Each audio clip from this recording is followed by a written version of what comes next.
orchestra is ready for you to take command. Sergeant 2 are dismissed. Civilians, are you ready? Sir, yes, sir. I can't hear you. Sir, yes, sir. Hoorah!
Ladies and gentlemen, boys and girls, please welcome President Walt Disney World Resort, George A. Kalogridis.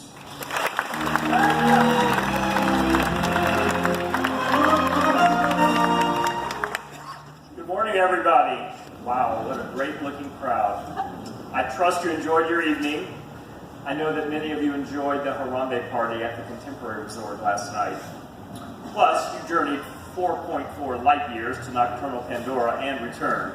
Yet you look very rested. That's quite remarkable. We're very happy that you got to see the bioluminescent landscape of Pandora, the world of Avatar, after dark. It's proof that when we describe that land as beyond belief, it just might be an understatement. The impact of Pandora and the rest of what we'll talk about here this morning extends far beyond our theme parks.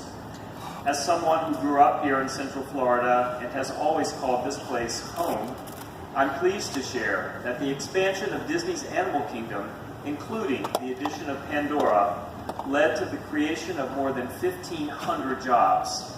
That includes 800 construction and 700 operational roles for our neighbors here in this region over the past year.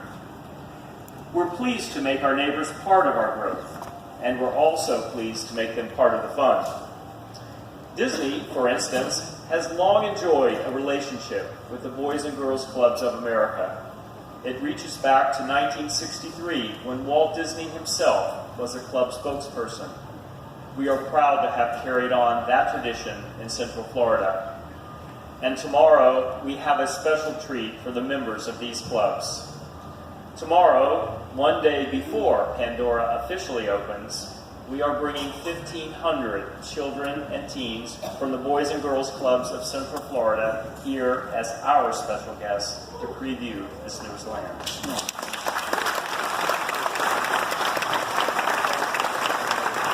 Caring for our community is one form of stewardship. Disney's Animal Kingdom is founded on the wisdom of another form of stewardship, caring for our planet. Pandora gives us an opportunity to expand upon that. In the queue at Flight of Passage yesterday, you probably noticed that Alpha Centauri Expeditions has repurposed the former RDA laboratories to help restore wild populations of the Pandoran ikran, what we refer to as the mountain banshee. That attitude, caring for the wild, reflects a philosophy that Disney has brought to life for more than 2 decades now through the Disney Conservation Fund. The fund, supported by both our guests and our company, provides grants that support wildlife and wild places all over the world. It has contributed more than $65 million to help support 330 nonprofit organizations working in 115 countries. The fund also addresses a central reality that for many key species, habitats are shrinking. Last year, to address this, the fund announced a new program called Reverse the Decline, Increase the Time. This bold global initiative is helping 10 threatened animals through habitat protection and conservation programs around the world. it also provides opportunities for kids and families to experience the magic of nature. And this morning, to celebrate the opening of Pandora and its theme of restoration, I'm pleased to announce that Disney Parks, in company with the actions of our guests, will donate $1 million to support wildlife habitat restoration.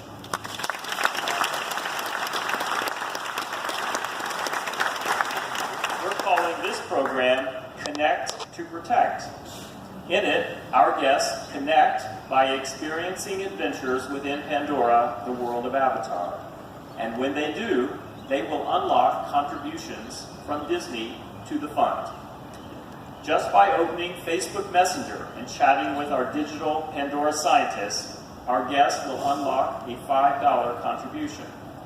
Completing just one of many interactive conservation-themed missions within Pandora will unlock another $5. Our aim is to contribute $100,000 to help restore habitats in each of 10 animal categories. Best of all, our guests get to vote and help decide the order in which we fund them. With our guests' input and our funding, we believe we can fund habitat protection for all 10 animal groups this summer. We'll literally do 7 figures worth of good for wildlife, people, and the planet.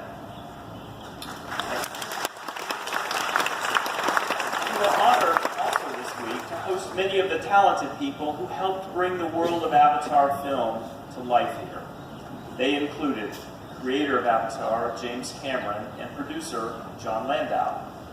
We were also joined by principal members of the cast, Sam Worthington, Zoe Saldana, Sigourney Weaver, and Stephen Lang. By the way, Zoe has a special Disney Parks connection now. Not only did she portray the Na'vi warrior Neytiri in Avatar, she also plays Gamora, one of the stalwart Guardians of the Galaxy in that popular movie franchise. The new movie, Guardians of the Galaxy Volume 2, is wowing audiences around the world. Zoe is on her way to Disneyland Resort in Anaheim right now to be part of the opening for Disneyland's newest attraction, Guardians of the Galaxy Mission Breakout. Here are a few words about her visit here this week from Zoe herself. Even though I was a part of this movie and I shot it for 8-9 months of my life, I never really got to walk on Pandora, and this gives us that opportunity. I was really beside myself. I kept going back and forth between like, don't cry, like I'm emotional. It was surreal.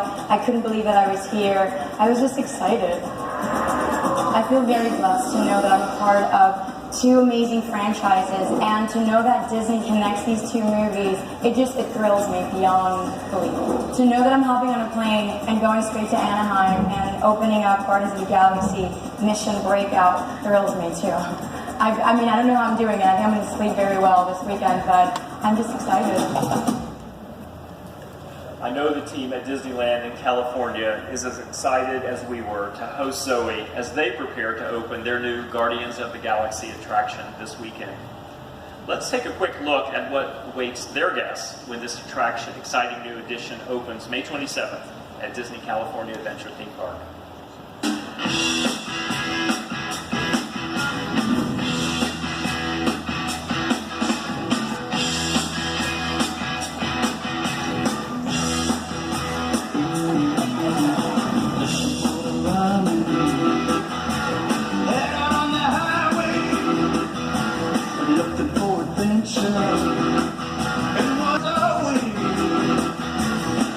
Yeah.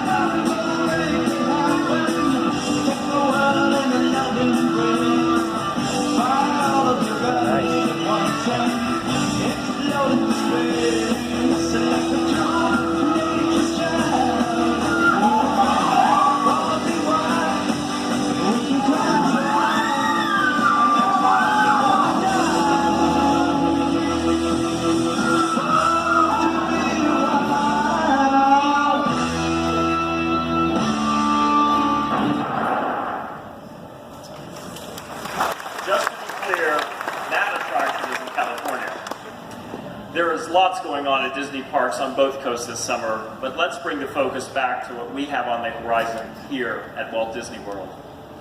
Right here at Disney's Hollywood Studios, 2 new lands are under construction. One is devoted to the world of Disney Pixar's Toy Story. This land will offer 11 acres of fun for our guests to explore. When it opens, you'll find yourself shrunk to the size of a toy, free to explore the world of Andy's backyard with your favorite Toy Story characters, including Woody and Buzz Lightyear. You can ride Slinky Dog Dash, a family-friendly coaster track that Andy has built all over his backyard. And you can also enjoy Alien Swirling Saucers, a life-size playset that Andy got from Pizza Planet. Everyone's favorite aliens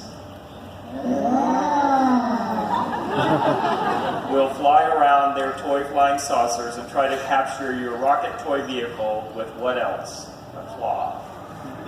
Bob Chapek, our chairman of Walt Disney Parks and Resorts, will share more details about this new land at the D23 Expo in July, so stay tuned.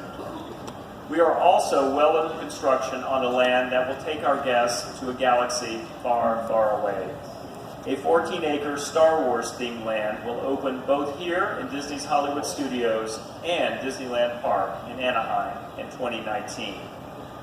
So, in addition to Pandora, the World of Avatar, we have 25 acres of new lands for guests to explore coming up here at Walt Disney World well before our 50th anniversary in 2021. We're very excited about these new lands. We're just as excited about the new entertainment that guests can enjoy at every one of our theme parks right now.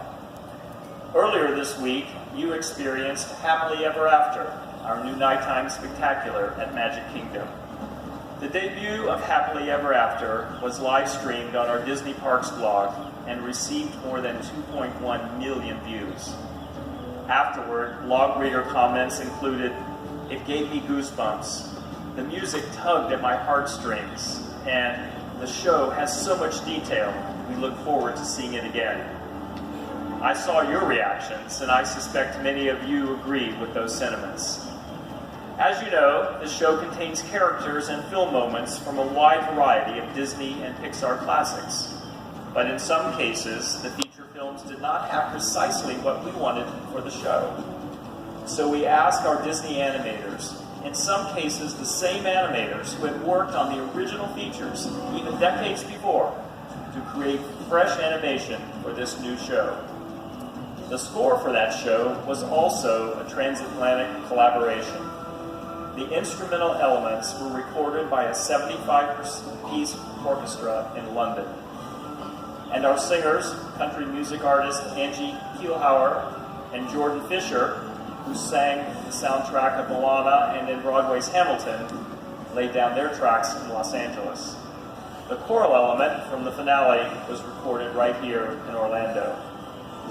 Happily Ever After is one of 5 sweeping outdoor nighttime entertainment elements, a minimum of 1 in each park here at Walt Disney World this summer.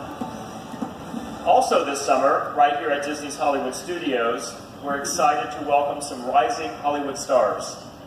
Among them, guests will have the opportunity to meet Cruz Ramirez, one of the new stars from the upcoming Disney Pixar film Cars 3, which opens nationwide June 16th. At Epcot, our annual International Food and Wine Festival returns later this summer on August 31st. Our guests ask for more, and we will deliver.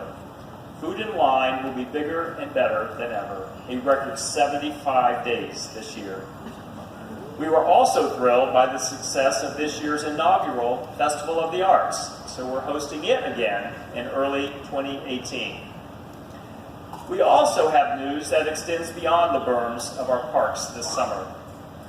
Part of the unmatched appeal of our Disney parks is that when you visit, you can not only enjoy magical themed worlds within our destinations, you can stay in them as well. Our themed resort hotels are a big part of the reason families love us, and we are rejuvenating that relationship. We recently announced the expansion of Disney's Coronado Springs Resort. It will include a new 15-story tower, adding 500 rooms featuring suites and concierge-level services. This new tower will overlook Lago Dorado, the resort's centerpiece lake, allowing guests to enjoy rooftop dining with panoramic views of our popular nighttime spectaculars. Simultaneously, we are reimagining the resort both inside and out. We're also reimagining Disney's Caribbean Beach Resort, adding to its current marketplace, including new waterfront dining and retail shopping areas, and even more convenient access to services, amenities, and dining. And in our retail, dining, and entertainment district, Disney Springs, all of the neighborhoods have been open for some time now, but there's still much more on the horizon. This fall, an existing Italian restaurant will be recreated into a new concept, featuring a menu by James Beard Award winner and top chef master Tony Mantuano. This will be followed by the opening of the Edison, a lavish industrial Gothic style restaurant, bar, and nighttime destination. It will feature exceptional classic American food, artisanal craft cocktails, and unparalleled live entertainment. Another new arrival early next year is Wine Bar George, which I hasten to say is not named after me. It is actually owned and operated by Master Sommelier George Miliotis and will be an experience not to be missed. And in Disney Springs retail, the popular shop currently known as United World Soccer will be rebranded under the most famous name in sport as Pele Soccer. I have one more element to announce today. As you probably know, this beautiful theater is home to Beauty and the Beast live on stage. But beginning tomorrow, as part of our Walt Disney World Blockbuster Summer, it will also be home to a very special limited-time concert event that will repeat 3 times nightly. The Music of Pixar Live, a symphony of characters, is a celebration of the music, animation, and characters of Pixar films, including Toy Story, Up, Finding Nemo, Finding Dory, The Incredibles, and Cars. It will feature character moments and animated scenes on large video screens accompanied by this full orchestra next to me. It is a show chock full of special moments and humor that you would expect from our talented team at Pixar. To tell you more about this, we've invited a gentleman who first delighted you with his work on the original story, art, and animation for the feature film Toy Story. He is forever linked with Pixar, having contributed in multiple roles to Monsters, Inc., Up, Inside Out, WALL-E, A Bug's Life, and The Incredibles. He has created a nationwide set of Pixar concerts that have been extremely popular. We have now brought it to Walt Disney World with an entirely new twist. He's a 2-time Academy Award winner, and while I know he will take me to task for calling him this, one of the icons of the industry. Here to tell you more about the music of Pixar Live, a symphony of characters, please welcome Pete Docter.